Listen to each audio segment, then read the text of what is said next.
O presidente dos Estados Unidos, Donald Trump, recebe hoje em Washington o presidente da Ucrânia, Volodymyr Zelensky, para tratar do acordo de exploração de minerais raros no país europeu. Segundo Trump, o acordo seria uma forma de reembolsar os Estados Unidos pelos 300 bilhões de dólares dados à Ucrânia durante 3 anos de guerra contra a Rússia. Frederico Duboc, nosso especialista em relações internacionais e editor de opinião de O Tempo, vai nos ajudar a entender os detalhes desse acordo e o que está por trás dele, né, Fred? Bom dia.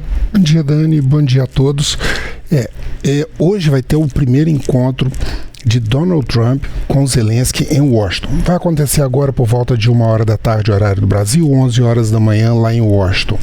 Né? Era um encontro esperado, até porque o Donald Trump ele se aproximou muito de Putin e ele teve uma disputa muito dura, com críticas duras ao Zelensky. Tanto é que ontem, quando ele se encontrou com o primeiro-ministro da Inglaterra, ele foi perguntado diretamente sobre isso, né? A forma que ele havia chamado o Donald Trump de ditador. O Zelensky. O Zelensky de ditador. Né? A gente até separado o momento em que o repórter faz essa pergunta para ele. Did I say that? I can't believe I said that. Next question. Mas aí tem um problema. Ele não se lembra, mas ele escreveu. Exato. E a gente tem isso na própria rede social dele, a Truth Social, e a imagem está aí do que ele falou. A gente tem uma imagem grande, né, assim que ele fala. Aí, na rede social dele. Agora, pode parecer uma provocação, que a gente está aqui pegando no pé do Trump, mas essa questão é uma questão muito importante, que é a questão da credibilidade do acordo. A gente não sabe exatamente, e é uma grande preocupação, não só da Ucrânia, como da União Europeia, quais são os termos em que esse acordo vai ser implementado e o que ele vai significar de fato para a guerra na Ucrânia. Sim. E aí a gente tem uma questão desse acordo, o que ele prevê, né? Quais são essas concessões, enfim, quais que são essas cláusulas desse acordo, o que vai ser proposto ali pelo Donald Trump para a Ucrânia. O que já foi aberto desse acordo, ele fala basicamente da questão mineral. Vai ser criado um fundo conjunto dos Estados Unidos e da Ucrânia para a reconstrução da Ucrânia, né?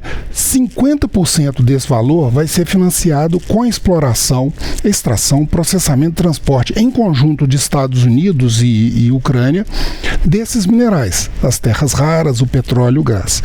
É um recurso que vai ser muito necessário. Essa semana o Banco Mundial fez um cálculo de que o custo de reconstrução da Ucrânia está estimado em 524 bilhões de dólares. Para você ter uma ideia, isso é quase 3 vezes o valor do PIB de 2024 da Ucrânia. Então, é um acordo que vai gerar um laço de dependência da Ucrânia para os Estados Unidos muito grande, com uma contrapartida que não ficou claro. Sim. Por exemplo, a questão da segurança da Ucrânia, o Trump não colocou no acordo. Né? E havia uma expectativa. Fora do acordo, ele já falou mais de uma vez que, primeiro, ele não admite que a Ucrânia faça parte da OTAN, o que seria a participação na Aliança Atlântica, uma forma de salvaguardar contra uma nova ameaça de Putin. Segundo, ele falou da possibilidade de tropas da Europa ficarem lá garantindo a paz. O Putin já bateu o pé, falou, isso nós não admitimos. E ele colocou agora uma terceira coisa, assim, que existe um fundamento, mas também não é nenhuma garantia. Que ele falou assim, o Putin, eu confio em Putin, Putin é uma pessoa que a gente sabe o que esperar dele nas negociações. E ele não vai atacar a Ucrânia com o nosso pessoal trabalhando lá dentro. E ele não está falando de pessoal militar, ele está falando de pessoal da exploração desses minerais e trabalhando. O que também não é uma garantia que sejam empresas norte-americanas. A garantia é de que ele vai ter uma participação de 50% na exploração dessas reservas. E isso não está fechado no acordo, né? Isso é o Trump falando, eu acredito, eu confio isso nele. Até agora não está falando do que vazou do rascunho desse acordo, não há nada escrito de que garantias de segurança. Existe a garantia de que ele vai ser pago pelos valores que ele emprestou até agora e que, de uma certa forma, ele pretende continuar oferecendo para a Ucrânia. E é só que a gente tem uma questão nesse acordo, e nesse sentido de ele não tratar essa paz e exatamente o fim do conflito e tudo mais dentro da Ucrânia, ele traz uma cortina de fumaça, né, Fred? Porque a violência do conflito, da guerra, continua e se intensifica até. Nos últimos dias, todos nós falamos das questões minerais da Ucrânia. Nós descobrimos que a Ucrânia tem terras raras. Mas enquanto isso estava acontecendo, nós temos aqui um levantamento de uma ONG, de uma organização think tank norte-americana, que acompanha conflitos em todo o mundo, a ACLED. E o que aconteceu? Em fevereiro, enquanto todo mundo estava falando de terras raras e minérios e etc., 87 civis foram mortos. Os combates não pararam. Houve ofensivas ucranianas na região de Kursk e houve ofensivas, como nós podemos ver aqui, nessa região de Luhansk e Donetsk. Esses símbolos em vermelho são os confrontos diretos, né, entre as tropas. A parte em azul, que nós vemos mais ao norte, mais ao sul, são os ataques de drones e ataques aéreos. No dia 26 para o 27, 167 drones de origem iraniana foram lançados pelos russos contra a Ucrânia. No dia 27 para o dia 28, foram 208. Nós vemos esses ataques ali na região da capital, Kiev. Nós vemos em outras cidades importantes, como Odessa, o porto, né, do Mar Negro, que é o último porto que a Ucrânia controla, né, que vai ser essencial no caso de um acordo comercial. Ou seja, nesse período agora nós tivemos mais de 4.000 eventos de confrontos, sejam bombardeios, ataques de artilharia, que são esses em amarelo ali mais ao sul, né? Ataques aéreos, ataques de drone. E não falamos só nisso. A agência de inteligência da Coreia do Sul revelou agora que, além dos 10.000 norte-coreanos que já estão lutando desde o ano passado lá, mais um contingente entre 1.000 e 3.000 estão sendo deslocados para a região de conflito de Kursk. Né? E que há implicações não só para o conflito na Ucrânia, mas para todo mundo. Essas tropas são tropas que não tinham experiência de combate desde a década de 50, com a guerra na Coreia do Sul, com a Coreia do Sul. E agora elas estão ganhando essa experiência de combate e estão aprimorando os sistemas de mísseis deles. Né? Por exemplo, o KN-3, que é fornecido para a Rússia, ele está aprimorando o sistema de mira e sendo utilizado pela Rússia em ataques contra a Ucrânia. E a Coreia está ganhando esse know-how e essa experiência no momento em que aumentam as tensões, inclusive lá na Península Asiática. Então a gente tem, na verdade, é uma intensificação do conflito, né? Uma intensificação dos ataques, que me chamou a atenção ali, inclusive, o número de ataques de drones, né? Mais de 2.000 ali. Isso é o valor padrão ou houve realmente uma... Não, olha, nós temos o seguinte, nós estamos com crescente no conflito, apesar dele não estar tão mais visível para a gente. Nós já estamos há 1.100 dias de combates.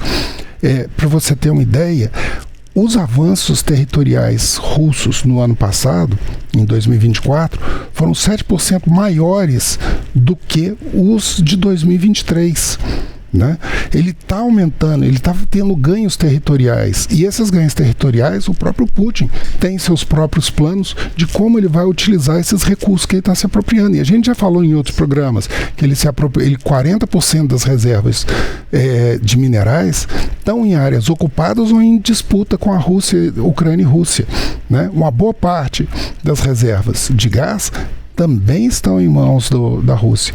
E o próprio Putin tem interesse em explorar esses minérios, porque a Rússia precisa desses recursos para o seu desenvolvimento, assim como os Estados Unidos, né? Aqui está falando esse mapa que nós estamos vendo aqui, assim, são os avanços russos na direção de Pokrovsk, agora nessa virada de janeiro, né? Mais uma vez reforçando o que a gente está falando. Enquanto o mundo inteiro estava parado, falando assim, os minerais da Rússia, como se da Ucrânia, como se a grande questão fosse pura e única e exclusivamente financeira. E não é. Nós ainda temos um conflito e esse acordo que deve ser assinado agora à tarde entre Zelensky e Donald Trump não é uma garantia de que a guerra vai acabar, muito menos de que as pretensões territoriais, né, e hegemônicas de Putin em relação à Ucrânia vão cessar. Aí a gente tem até uma questão, assim, não sei se essa é a leitura correta, mas esse avanço territorial, né, que a Rússia tenta fazer ali na Ucrânia, essas ofensivas para controlar mais territórios, até vem ao encontro de uma proposta que o Trump tem, que é de cessar esse conflito, mas sem tirar da Rússia o território que ela conquistar. Então, a gente consegue avaliar isso como uma tentativa de tomar mais território, já que ela está entendendo, a Rússia está entendendo, o Putin está entendendo que não vai perder nada, vai ser, então quanto mais ele conquistar agora, antes de chegar a um acordo de cessar-fogo, a um acordo de fim de conflito, mais ele vai ter no final das contas, né? Olha, ele vai se beneficiar de várias formas. Putin é um estadista muito consciente, ele sobrevive politicamente no comando da Rússia, o que não é fácil. A Rússia é um país cheio de desafios desde o fim da Guerra Fria.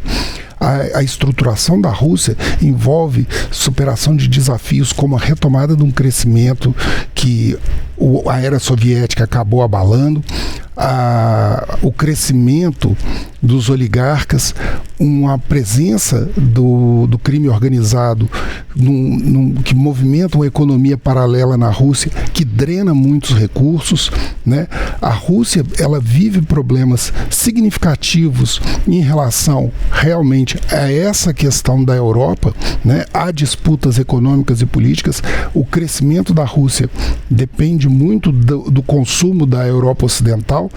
E agora Putin está apostando em novas alianças, que ele já se associou com o Irã, com a Coreia do Norte, né, com a China, buscando novos caminhos de expansão. O que esse acordo agora está dizendo foi o que eu falei, assim, é um acordo comercial que o Trump está assinando com a Ucrânia. Ele não traz, nesse momento que a gente teve informação, nenhuma garantia do fim da guerra, certo? E não traz nenhuma garantia de segurança para a Ucrânia, e com relação ao que nós vimos antes, as negociações que ele fez com a Rússia também não prevê que os Estados Unidos façam qualquer pressão para que ele devolva os territórios já conquistados da Ucrânia. A gente então continua acompanhando essa reunião que acontece hoje, então, né, 1h aqui no horário de Brasília, 11 da manhã em Washington, e as informações vão estar com certeza em otempo.com.br, né, Fred? Obrigada. Eu que agradeço, um bom carnaval a todos.